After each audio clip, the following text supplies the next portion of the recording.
الحمد لله وكفى والصلاة والسلام على عباده الذين اصطفى أما بعد فأعوذ بالله من الشيطان الرجيم بسم الله الرحمن الرحيم هن لباس لكم وأنتم لباس لهن آمنت بالله صدق الله مولانا العظيم وبلغنا رسوله النبي الكريم الأمين الرؤوف الرحيم ونحن على ذلك لمن الشاهدين والشاكرين والحمد لله رب العالمين رب اشرح لي صدري ويسر لي أمري واحلل عقدة من لساني يفقهوا قولي رب زدني علما رب زدني علما رب زدني علما إن الله وملائكته يصلون على النبي يا أيها الذين آمنوا صلوا عليه وسلموا تسليما الصلاة والسلام عليك يا سيدي يا رسول الله الصلاة والسلام عليك يا سيدي يا حبيب الله سبھی بڑے الصلاة والسلام عليك يا سيدي يا رحمة للعالمين وعلى آلك وأصحابك يا سيدي يا خاتم النبيين صلی اللہ علیہ وسلم۔ بنائی خدا سہنی صورت محمد کی، بنائی خدا سہنی صورت محمد کی، ہوا عاشق وہ جس نے دیکھ لی صورت محمد کی۔ کمال حسن یوسف پر فقط عاشق زلیخا تھی، خدا خود جس پہ عاشق ہو وہ صورت ہے محمد کی۔ اور گناہگاروں کو جب جنت کے دروازے پہ روکیں گے، گناہگاروں کو جب جنت کے دروازے پہ روکیں گے، حکم ہوگا کہ جانے دو یہ امت ہے محمد کی صلی اللہ علیہ وآلہ وسلم۔ اللہ رب العزت کی حمد و ثنا اور اس کے پیارے حبیب تاجدار مدینہ سرور قلب و سینہ صلی اللہ علیہ وسلم آپ کے دربار گہربار میں ہدیہ درود و سلام پیش کرنے کے بعد، آج آپ اور میں ایک خوبصورت بزم میں اللہ رب العزت اور اس کے پیارے حبیب صلی اللہ علیہ وآلہ وسلم کے ذکر خیر کے لیے اکٹھے بیٹھے ہیں۔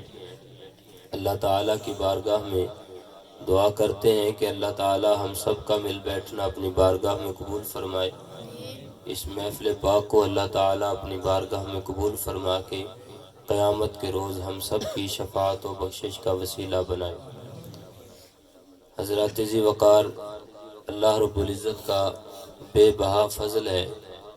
کہ اس نے ہمیں یہ ہدایت عطا فرمائی کہ ہم اس کے ذکر کے لیے اور اس کے پیارے حبیب صلی اللہ علیہ وآلہ وسلم کی مدح سرائی کے لیے ایسے موقع پر جمع ہوئے جس موقع پر عموماً لوگ اس طرح جمع نہیں ہوتے، بلکہ لوگ شیطان کے شر میں جمع ہوتے ہیں، شیطان کی چادر تلے جمع ہوتے ہیں۔ اللہ رب العزت نے یہ فضل فرمایا اور یقیناً یہ اس بنا پر ہے کہ اللہ تعالیٰ کا یہ بندہ پیارے آقا صلی اللہ علیہ وآلہ وسلم کا یہ امتی حافظ محمد اختر فریدی صاحب جن کا صبح نکاح ہونے والا ہے، آج جب اس موقع پر لوگ رسم مہندی سجاتے ہیں اور اپنے گھروں میں ناچ گانا کرتے ہیں اور خرافات کرتے ہیں اور بلا وجہ قیمتی پیسے کا ضیاع کرتے ہیں، اور اس طریقے پر ضیاع کرتے ہیں کہ قیامت والے دن ایک ایک پیسے کی پکڑ ہو۔ علماء فرماتے ہیں کہ جو پیسہ ایسے طریقے پر خرچ کیا جاتا ہے کہ جو ناچنے والوں پر، گانے والوں پر پھینکا جاتا ہے، قیامت والے دن اس کے سکے جہنم کی آگ میں تاپ کر، جہنم کی آگ میں گرم کر کے بندے کے جسم کے نرم حصوں پہ لگائے جائیں گے۔ اسے کہا جائے گا یہ ہے وہ تیرا مال جسے تو عیاشی کے لیے اڑاتا تھا، جس سے تو عیاشی کیا کرتا تھا، آج اس کا مزہ چکھ کہ یہ جہنم کی آگ میں اس وجہ سے گرم ہو گیا، یہ تیرا مال تیرے سامنے اس صورت میں آ رہا ہے۔ تو یہ ایک خوبصورت موقع یقیناً اس بنا پر بنا ہے کہ حافظ صاحب اللہ رب العزت کا دین پڑھتے ہیں اور اللہ کا پاک کلام پڑھا ہے اور پڑھا رہے ہیں، تو یہ قرآن پاک کی برکت ہے۔ میں کہتا ہوں سب سے بڑی برکت یہ ہے کہ لوگ کہتے ہیں جب دین کی بات کی جائے، دین کی طرف لوگوں کو دعوت دی جائے، تبلیغ کی جائے کہ اپنے بچوں کو دین کی راہ پر لگاؤ، تو لوگ اس وقت دل میں سوچتے ہیں، ایک دوسرے سے مشورہ کرتے ہیں، باتیں کرتے ہیں، بھائی کیا کریں، کیسے اپنے بچوں کو دین پڑھائیں، مولوی بنا دیں بچے کو، بچہ کرے گا کیا، پڑھ کے کیا کرے گا، وہ جناب کھائے گا کہاں سے۔ اور یہ بھی پھر بات ہے کہ جب وہ پڑھ جاتا ہے،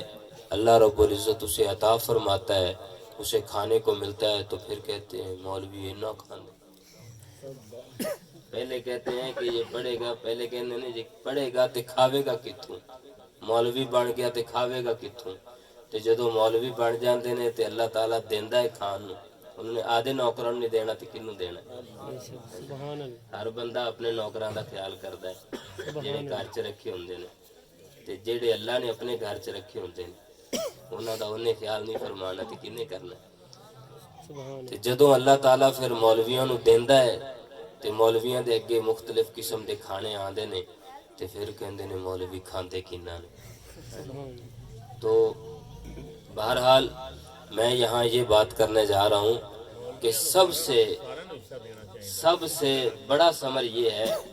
سب سے پہلے اپنا حصہ اللہ کی بارگاہ میں جمع کروائیں اور وہ اولاد کی صورت میں جمع کروائیں، انشاءاللہ اس کی برکتیں ایسی صورت میں ملیں گی۔ اللہ تعالیٰ آپ کو سلامت رکھے۔ میں کہتا ہوں یہ سب سے بڑی برکت ہے، سب سے بڑا یہ خوبصورت نتیجہ دیکھ لیں کہ یہ سب سے بڑی برکت ہے کہ جب ایک بچہ حافظ قرآن بن جائے، دین کی راہ پہ لگ جائے اور اس پر عمل کرے۔ بے عمل بھی ہوتے ہیں، پڑھ کر بھی بے عملی کرتے ہیں، ایسا نہیں ہے کہ سارے باعمل ہوتے ہیں، لیکن اللہ تعالیٰ جسے ہدایت عطا فرمائے۔ تو جب ایک بچہ وہ حافظ قرآن بنا، وہ خود پڑھا اور اب آگے بچوں کو پڑھا رہا ہے، تو اس کے اندر عملی نتیجہ اس نے یہ دکھایا، تو میں کہتا ہوں یہ سب سے بڑی بہار ہے کہ ایسے موقع پر بڑی خرابیاں اس میں، دوسرے مسئلے میں بڑی خرابیاں ہیں، اس طریقے کی خرابیاں یقین جانے لوگ کہتے ہیں کہ جی کوئی نہیں اپنے سی تو وچ جناب وہ ویڈیو والے کیمرے والے تو سارے وہ بھی اپنے ہی ہوندے نے شاید، ہاں جی وہ تے بیگانے ہوندے نے تے انہاں دے اگے جڑے انداز اپنائے جاندے نے یا جو ساری صورتحال، کسی سے بھی یہ چیزیں ڈھکی چھپی نہیں ہیں، اور مجھے زیادہ اس تفصیل میں جانے کی ضرورت بھی نہیں ہے، لوگ ناراض بھی جلدی ہو جاتے ہیں، غلط مطلب لوگ پہلے لیتے ہیں اور صحیح مطلب بعد میں لیتے ہیں، تو اس لیے اس طرف مجھے جانے کی ضرورت نہیں ہے۔ میں آپ کو یہ برکات اور جس موقع پر ہم اکٹھے ہوئے ہیں، اس موقع کی بنا پر اسی حوالے سے کچھ عرض کرنا چاہوں گا۔ حضور پاک صلی اللہ علیہ وآلہ وسلم نے اس شادی کو پسند فرمایا کہ جس شادی میں فضول خرچی نہ ہو، اس شادی کو پسند فرمایا کہ جس شادی میں فضول خرچی نہ ہو، جس شادی میں خرچہ تھوڑا ہو، جس شادی کے بعد، یہ حدیث پاک کے سارے الفاظ ہیں، اپنی طرف سے بھی نہیں عرض کر رہا یہ والی بات، جس شادی میں خرچہ تھوڑا ہو، جس شادی کے کرنے کے بعد نہ بیٹے کا باپ پریشان ہو کہ مجھے اتنا قرضہ اٹھانا پڑا، اور نہ دلہے میاں پریشان ہو کہ میں دلہا تو بن گیا، شادی تو رچا لی، پر اب مجھے 1 سال تک اپنا قرضہ اتارنا پڑے گا۔ اس شادی کو اللہ کے نبی صلی اللہ علیہ وآلہ وسلم نے پسند فرمایا ہے، جس شادی میں خرچہ تھوڑا کیا جائے، جس میں قرض نہ اٹھایا جائے، اس شادی کو اللہ کے رسول نے صلی اللہ علیہ وآلہ وسلم نے اس کو پسند فرمایا، اور ترغیب یوں کر کے ارشاد فرمایا میرے صحابہ، جس کو اللہ تعالیٰ نے یہ طاقت دی ہے، یہ ہمت دی ہے کہ وہ اپنے گھر کے معاملات سنبھال سکتا ہے، وہ حقوق پورے کر سکتا ہے، وہ اخراجات اٹھا سکتا ہے، چاہے ضرورت کے مطابق ہی ہوں، جو اٹھا سکتا ہے اسے چاہیے کہ وہ نکاح کرے،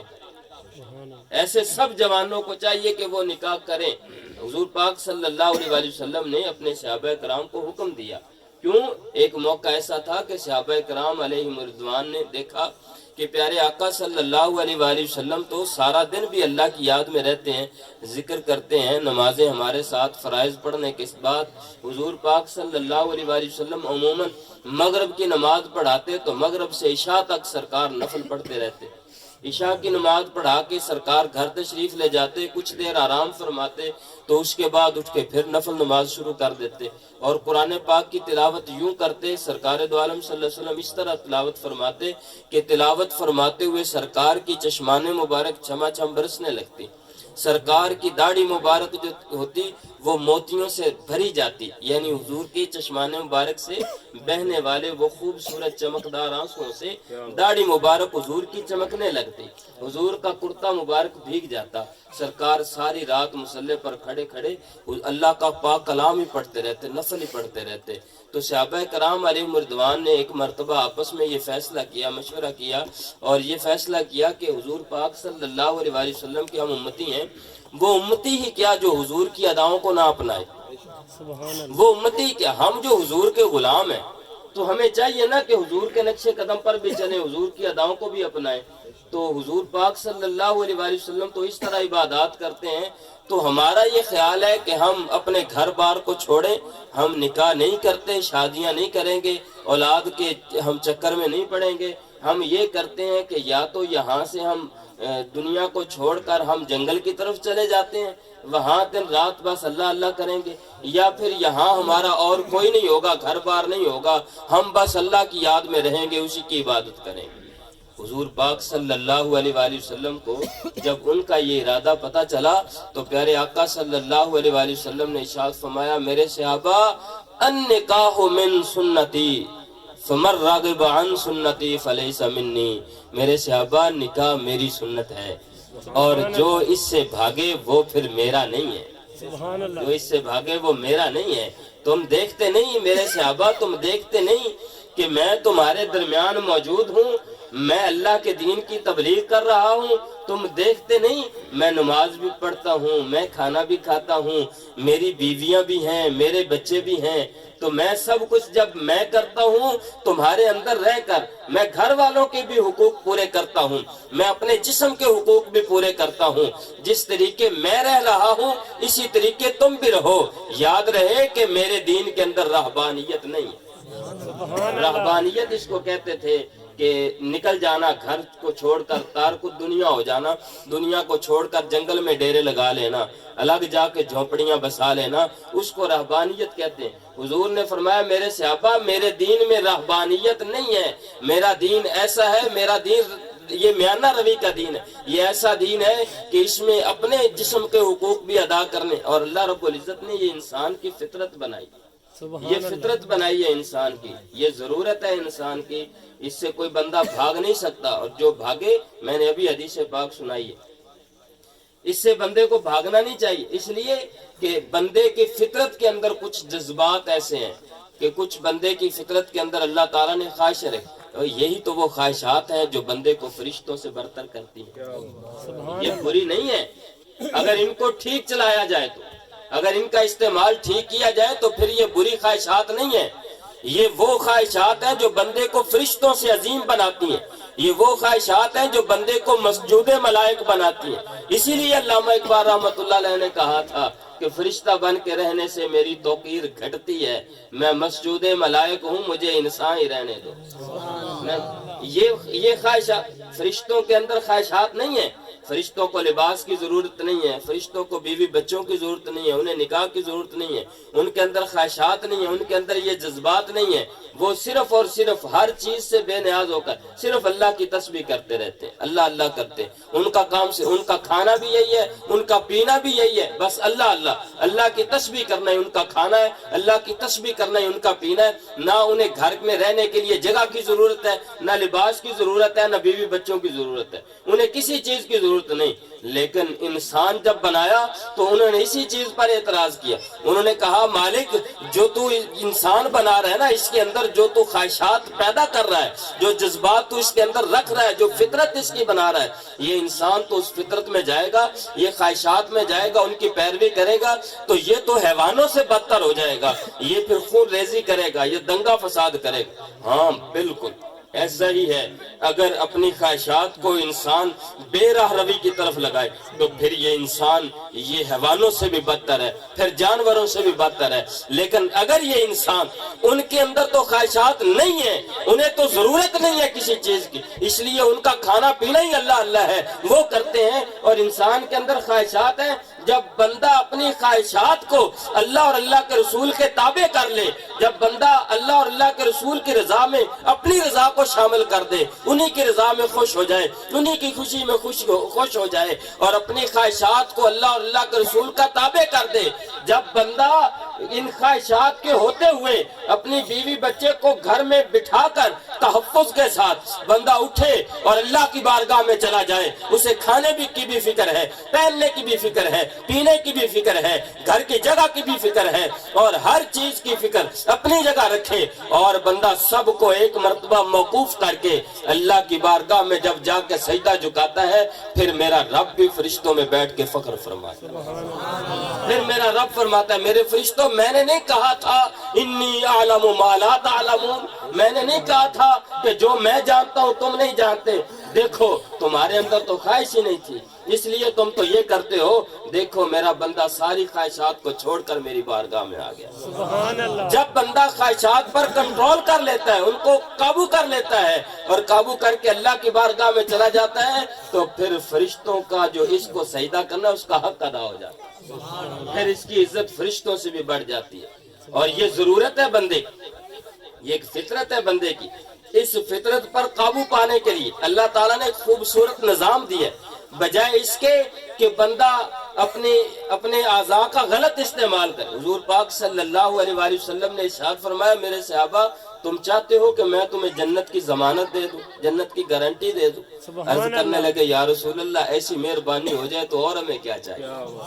مہربانی فرمائیں، شفقت فرمائیں۔ تو پیارے آقا صلی اللہ علیہ وآلہ وسلم نے ارشاد فرمایا میرے صحابہ دو چیزوں کی گارنٹی تم مجھے دے دو، جنت کی ضمانت مجھ سے لے۔ عرض کرنے لگے یا رسول اللہ کون کون سے، ہماری ذمہ داری کیا ہے؟ سرکار نے فرمایا ایک وہ چیز جو تمہارے دو جبڑوں کے درمیان ہے اس کی تم حفاظت کرو گے، اور ایک وہ چیز جو تمہاری دونوں ٹانگوں کے درمیان ہے اس کی حفاظت تم کر لو، جنت میں تمہیں دے دوں گا، جنت کی ضمانت مجھ۔ اور ان کی حفاظت اسی چیز پر ہو سکتی ہے، اسی طریقے پر ہو سکتی ہے جب بندہ حلال طریقے سے اللہ اور اللہ کے رسول کے بتائے ہوئے احکامات کی پیروی کرتا ہے۔ اور حضور پاک صلی اللہ علیہ وآلہ وسلم نے ارشاد، حضرت زکریا علیہ السلام آپ کی زوجہ مکرمہ انتہائی خوبصورت تھی، انتہائی لوگوں کی سوچ سے بڑھ کر، اور یہ اللہ تعالیٰ کا یہ احسان ہوتا ہے اللہ اپنے نبیوں پر، اللہ کے نبی کی کسی صفت کا کوئی بھی مقابلہ نہیں کر سکتا، اللہ کے انبیاء کا یہ اعزاز ہوتا ہے، ان کی یہ شان ہوتی ہے۔ تو اللہ کے نبی حضرت زکریا علیہ السلام آپ کی زوجہ مکرمہ انتہائی خوبصورت تھی، تو آپ کے امتی کوئی لوگ مل کے اکٹھے ہو کے آپ سے ایک مسئلہ پوچھنے کے لیے آئے۔ جب وہ آئے نا تو ان کو پتا چلا کہ آپ کی زوجہ مکرمہ انتہائی خوبصورت ہیں، تو انہوں نے اپنے ذہن کے اندر ایک شک بٹھا لیا، ایک اعتراض بٹھا لیا۔ لوگ مولویت اعتراض بھی چوکھے کر دیں نا لوگ، تو اعتراض انہوں نے بٹھا لیا اپنے دل میں۔ انہوں نے کہا دیکھیں جی یہ کیا ہے جناب، اللہ کے نبی ہو کر جناب تو انہوں نے گھر والی جو ہے وہ اتنی خوبصورت، حالانکہ حق ہے یہ جائز ہے اس میں کوئی مسئلہ نہیں، تو انہوں نے جا کے سوال کر دیا، آپ کی خدمت میں عرض کر دیا، کہنے لگے اللہ کے نبی آپ اللہ کے نبی ہیں تو آپ کو بھی یہ خواہش ہے، تو آپ نے جناب آپ کی زوجہ مکرمہ انتہائی خوبصورت ہے، ہم تو سوچ بھی نہیں سکتے اتنی خوبصورت ہے۔ آپ نے فرمایا تمہیں پتہ نہیں ایمان کی حفاظت عورت ہی کرتی ہے، سبحان اللہ، تمہیں پتہ نہیں بندے کی ایمان کی حفاظت اس کی بیوی کرتی ہے۔ عرض کرنے لگے سرکار وہ کیسے؟ تو آپ نے فرمایا اس لیے کہ اگر گھر کے اندر اللہ تعالیٰ نے تمہیں رزق حلال دیا ہو تو حرام رزق کی طرف دیکھنے میں کسی کا دل نہیں کرتا، جب اپنے پاس تمہارے رزق حلال موجود ہے تو باہر تمہیں دیکھنے کی حاجت نہیں رہتی۔ میں نے اس لیے کہ میرا ایمان مضبوط رہے، میں نے اسی لیے حضور پاک صلی اللہ علیہ وآلہ وسلم نے ارشاد فرمایا النکاح نصف الایمان،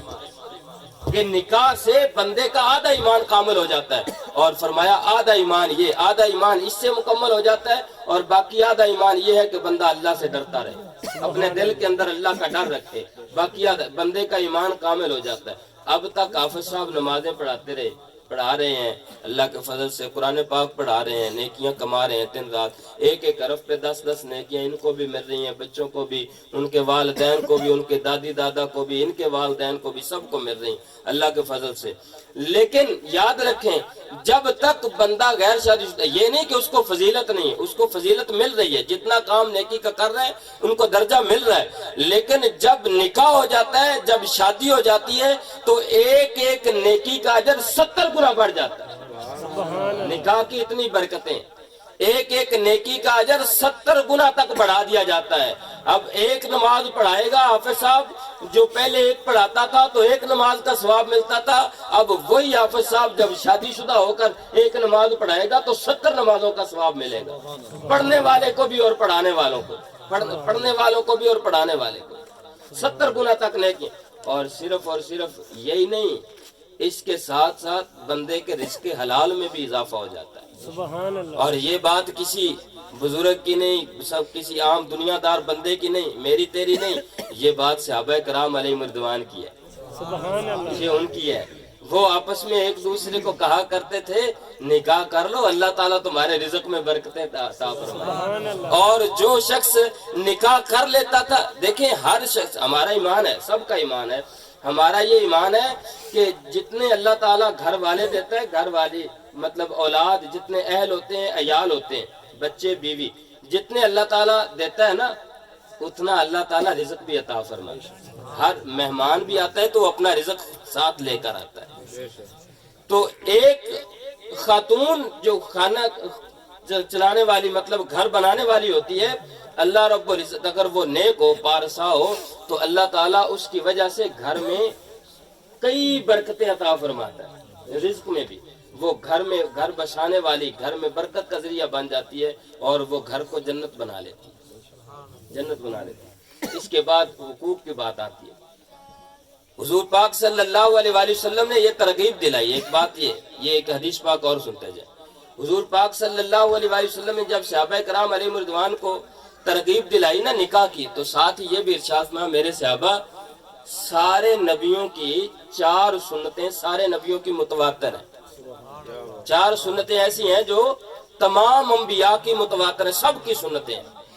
عرض کرنے لگے حضور وہ کون سی؟ فرمایا ایک سب سے پہلی شرم و حیا، سارے انبیاء کی سنت ہے شرم و حیا۔ دوسری سب انبیاء کی سنت ہے مسواک کرنا، اور تیسری سب نبیوں کی سنت ہے نکاح کرنا، اور چوتھی سب نبیوں کی سنت ہے خوشبو لگانا۔ فرمایا یہ 4 سنتیں ایسی ہیں جو سارے نبیوں کی ہیں، متواتر سنتیں ہیں، یہ سب کو ادا کرنی چاہیے۔ تو حکم فرمایا اپنے صحابہ کو ترغیب دلائی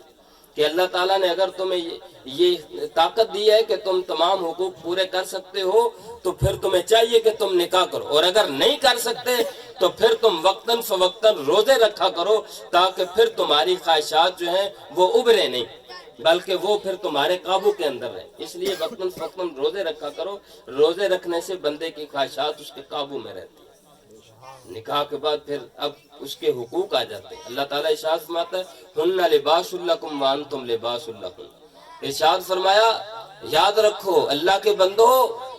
یہ عورتیں تمہارا لباس ہیں اور تم ان کا لباس ہو، عورتیں تمہارا لباس ہیں اور تم ان کا لباس ہو۔ تو میرے قبلہ بابا جی حضور پیر ابو نصر منظور احمد شاہ صاحب رحمۃ اللہ تعالیٰ علیہ، انہوں نے تفسیر نور القرآن لکھی ہے، تو وہ فرماتے ہیں کہ لباس کے فوائد آپ دیکھیں، لباس کے کام دیکھیں۔ لباس کا کام ہے کہ آپ کے جسم کے اوپر کوئی داغ ہے، کوئی دھبا ہے، کوئی زخم کا نشان ہے، یا آپ کا جسم کالا ہے، گورا ہے، کسی جگہ پر کوئی مسئلہ ہے، جب آپ لباس پہن لیتے ہیں تو آپ کا لباس آپ کے جسم کے تمام داغ دھبے چھپا لیتا ہے، سارے عیوب آپ کے جسم کے لباس چھپا لیتا ہے۔ تو بیوی کا کام یہ ہے کہ وہ بندے کے عیبوں پر پردہ ڈال دے، اور بندے کا کام یہ ہے کہ وہ بیوی کے عیبوں پر پردہ ڈالے۔ اسی طریقے جیسے یہ لباس حفاظت کرتا ہے، لباس کا کام ہے کہ گرمیوں میں بندے کی حفاظت کرتا ہے، جسم کی حفاظت کرتا ہے، سردیوں میں سردی سے حفاظت کرتا ہے، گرمیوں میں گرمی سے حفاظت کرتا ہے۔ میاں بیوی ایک دوسرے کا یوں سایہ بن کر رہیں کہ گرمی اور سردی کسی کو، یعنی گرمی سردی سے مراد یہ ہے کہ کسی کو تکلیف نہ پہنچنے دے، کسی ہر دکھ درد میں سہارا رہیں، ایک دوسرے کا سہارا بن جائیں.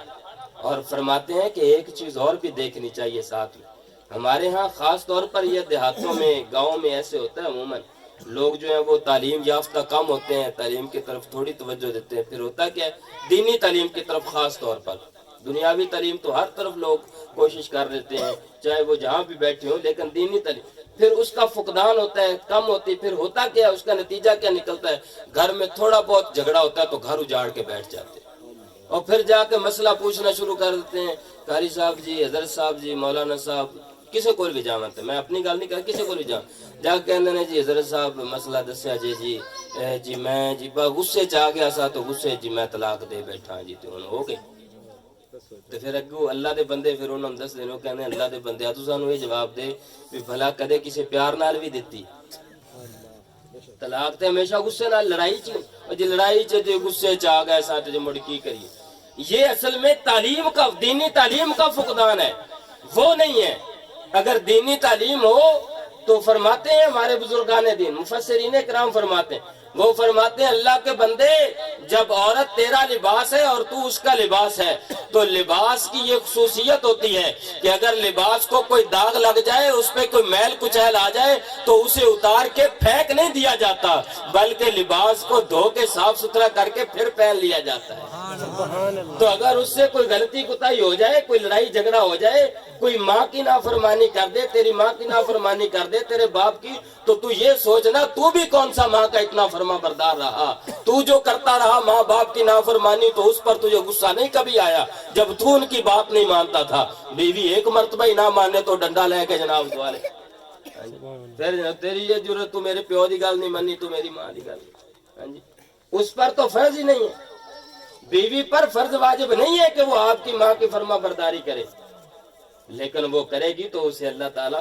مرتبے عطا فرمائے گا، اللہ تعالیٰ اسے برکتیں عطا فرمائے گا، اللہ تعالیٰ اسے اجر عطا فرمائے گا، اللہ اس کی دنیا میں عزت. اگر آج وہ آپ کی ماں کی عزت کرے گی، اپنی ساس کو اپنی ماں بنا کر رکھے گی اور اس کو امی جان کہے گی، تو کل کو اس کی اللہ تعالیٰ اسے اولاد عطا فرمائے گا، اور جب اس کی بہو آئے گی تو وہ اس کو ماں بنا کے رکھے گا. سبحان اللہ. اس کا اجر اسے دنیا میں یہ ملے گا اور آخرت میں یہ ملے گا کہ پھر یہی خاتون، وہ جو 70 حوریں ملتی ہیں نا جنتی آدمی کو، پھر یہ خاتون ان 70 حوروں کی سردار بن کے آئے گی. سبحان اللہ. پھر اس کو آخرت میں یہ اجر ملے گا. اور اگر ان چیزوں سے منہ موڑے گی تو پھر وہ بھی اپنا نقصان کرے گی. ویسے اگر شرعی اعتبار سے دیکھا تو فرض واجب نہیں ہے اس پر. تو آپ جس پر فرض ہے، فرض تو مجھ پر ہے نا کہ میں اپنے ماں باپ کی فرما برداری کروں، تو میں تو کروں نا. اور جس پر فرض واجب نہیں ہے اس کو جناب جھڑکتا رہوں اور اس سے لڑتا رہوں کہ وہ کیوں نہیں کرتی.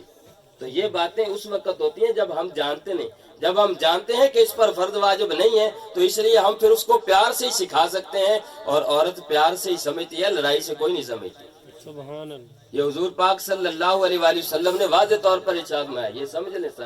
سارے سمجھ لیں. صرف یہی نہیں کہ جس کی شادی ہو رہی ہے، سارے میرے سمیت سارے سمجھ لیں. حضور پاک صلی اللہ علیہ وآلہ وسلم نے ارشاد فرمایا، اور یاد رکھو عورت ٹیڑھی پسلی سے پیدا ہوئی ہے، ٹیڑھی پسلی سے پیدا ہوئی ہے، اور اگر اس کو یکدم سیدھا کرنے کی کوشش کرو گے تو ٹوٹ جائے گی. کہنا نہیں مانے گی. بندہ کہے میں انہیں لطرا نال منا لوں، کوئی نہیں، ایسا نہیں ہوگا. اس کو پیار سے ایستا ایستا نرمی سے سیدھا کیا جا سکتا ہے. اس کو جلدی سے سیدھا نہیں کیا جا سکتا، نرمی سے سیدھا کیا جا سکتا ہے، اس کی تعریف کر کے. یہی تو ہے علامہ قاضی بیضاوی رحمۃ اللہ علیہ نے فرمایا نا کہ بندہ 3 جھوٹ بول سکتا ہے، 3 جھوٹ بولنے کی اجازت ہے. 2 جھگڑا کرنے والوں کی صلح کروانے کے لیے، اور ساتھ ہی فرمایا کہ اپنی بیوی کو راضی کرنے کے لیے. اب یہ بات ذہن میں رکھیں، بعض لوگ اس سے غلط مطلب. علامہ قاضی بیضاوی رحمۃ اللہ علیہ ایسے مفسر قرآن گزر، انہوں نے صرف سورہ بقرہ کی تفسیر کی ہے بس،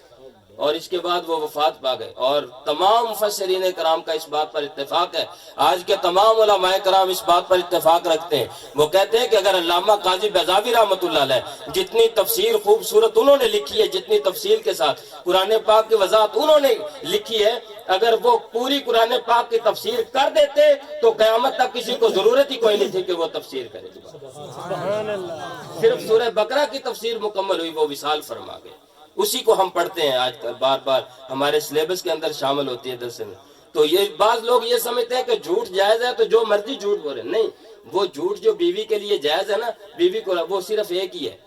جو جائز ہے، اور کوئی نہیں جائز کہ آپ جو مرضی آ کے جھوٹ بولتے رہیں. اس کو جو راضی کرنے کے لیے جھوٹ، وہ ایک ہی جائز ہے کہ وہ آپ آ کے اس کی تعریف کریں کہ آپ بس خوبصورت لگ رہے ہیں. بس آپ نے کپڑے خریدے ماشاءاللہ بڑے خوبصورت ہیں،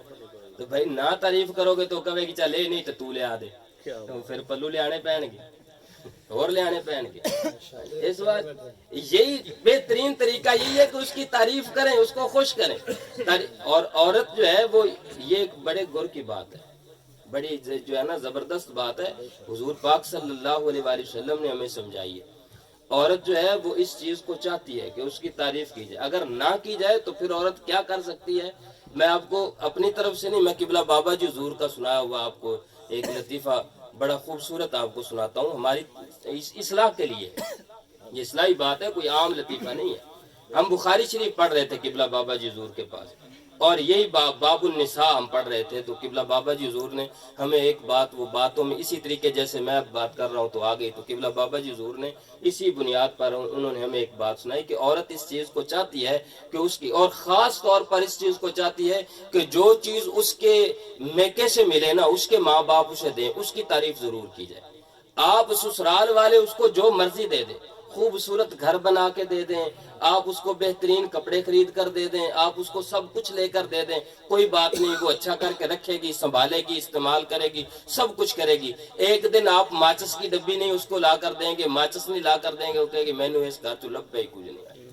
سب کچھ ختم کر دے گی. لیکن اس کو اگر اس کی ماں سے، اس کے باپ سے اگر ایک ماچس بھی مل گئی نا، تو اس کی وہ اتنی تعریف چاہے گی، اگر آپ نہیں تعریف کریں گے تو وہ کیا آپ کا گھر تک برباد کر سکتی ہے. فرمانے لگے کہ دیکھیں ایک خاتون گئی اپنی ماں کو ملنے کے لیے، اپنے میکے گئی، تو اس کو اس نے ایک انگوٹھی دی. وہ انگوٹھی بھی آرٹیفیشل تھی، سونے کی بھی نہیں تھی، وہ ایویں اس نے خرید کر دے دی، تو وہ لے کر آ گئی. اب اس کا جی تھا یہ بڑی خوبصورت ہے، ملی جو ماں سے تھی تو بڑی خوبصورت ہے، یہ دیکھیں اور دیکھ کر اس کی تعریف کریں، ماشاءاللہ کتنے لوگ کہیں. تو اب اتفاق ایسا ہو کسی نے نہیں دیکھی، کسی کی توجہ ہی نہیں ہوئی. وہ بیچاری ہاتھ ہلاتی پھری، دکھاتی پھری، کوشش کرتی پھری، بہانے بناتی پھری، کوئی نہیں، کسی کی توجہ نہ.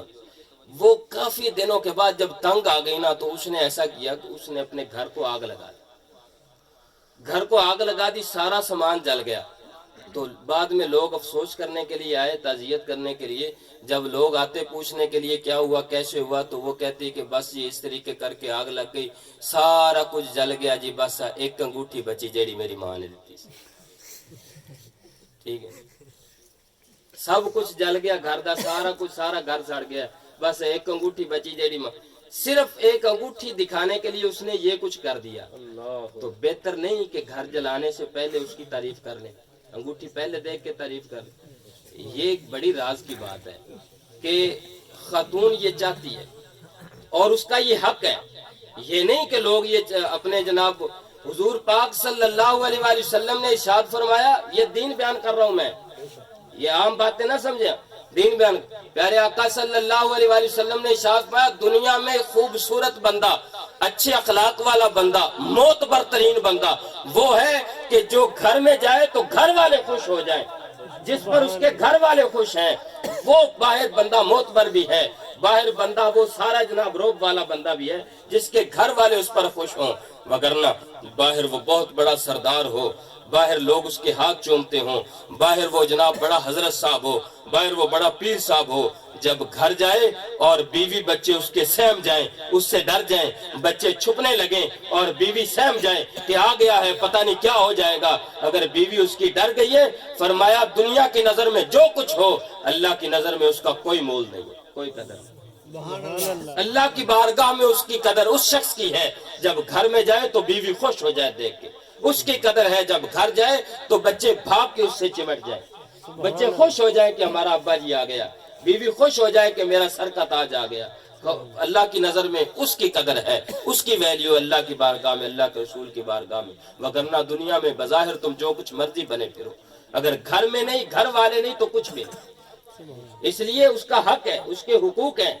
آخر بندے کے لیے، ایک بندے کے لیے، تیرے میرے لیے جو آپ کی بیوی آپ کے لیے، میری بیوی میرے لیے، جب ہم اس پہ ظلم کرنا چاہتے ہیں، جب ہم اس کو ڈرانا چاہتے ہیں، جب ہم اس کو دمکانا چاہتے ہیں، جب ہم اس سے رعب سے کام لیتے ہیں، اس وقت ہمارے ذہن میں یہ بات کیوں نہیں آتی یہی وہ ہے، یہی خاتون وہ ہے جس نے میرے لیے اتنی بڑی قربانیاں دیں۔ یہ اپنی سہیلیوں کو چھوڑ کر آ گئی، میں تو اپنے دوستوں کو چھوڑ کر نہیں گیا، یہ میری خاطر اپنی سہیلیوں کو چھوڑ کر آ گئی، یہ میری خاطر اپنے ماں باپ کو چھوڑ کر آ گئی، یہ میری خاطر اپنے بہن بھائیوں کو چھوڑ کر آ گئی، یہ میری خاطر اپنا گھر چھوڑ کے آ گئی، اصل ماں باپ کا گھر چھوڑ کے، جہاں اس کو ناز نخرے کے ساتھ پالا گیا، میری خاطر یہ سب کچھ چھوڑ کے آ گئی، ساری قربانیاں چھوڑ دے کے میری خاطر یہ میرے پاس آ گئی، اور میں آتے ہی جلاد بن جاؤں، میں جلاد بن جاؤں، اس پہ میں کوئی جلاد تو نہیں لگا، یہ ایک شرعی حق کے ساتھ میرے پاس آئی ہے، اور اس کے حقوق اللہ تعالیٰ نے جیسے